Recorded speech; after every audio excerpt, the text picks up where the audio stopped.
পঞ্চম শ্রেণীর শিক্ষার্থী বন্ধুরা, প্রথম ক্লাসে স্বাগত জানাই। আজ আমরা পড়ব অধ্যায় 1 জলবায়ু পরিবর্তন।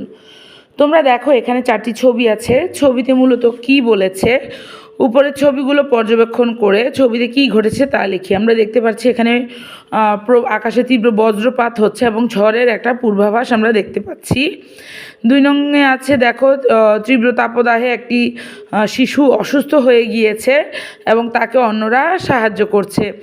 3 নংয়ে আমরা দেখতে পাচ্ছি মাঠঘাট একদম ফেটে চৌচির হয়ে গিয়েছে, তার মানে আমরা বুঝতে পারছি উপরে একটা সূর্যের ছবি আছে।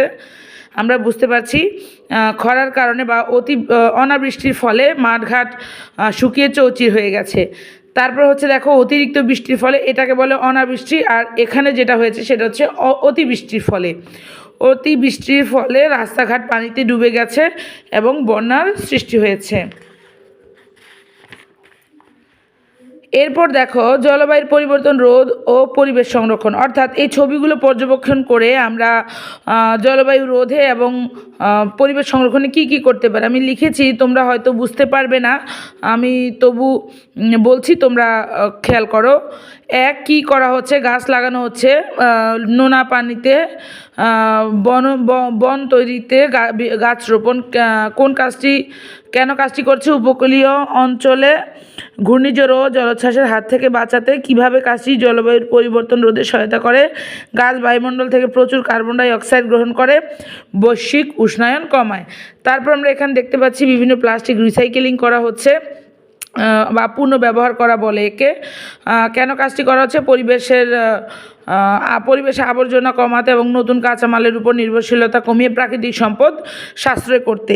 আচ্ছা, কিভাবে কাজটি জলবায়ুতে পরিবর্তনে সহায়তা করে? দেখো, রিসাইকেল করলে নতুন পণ্য তৈরির তুলনায় কম শক্তি কম হয়, ফলে গ্রিনহাউস গ্যাসের নির্গমন কমে।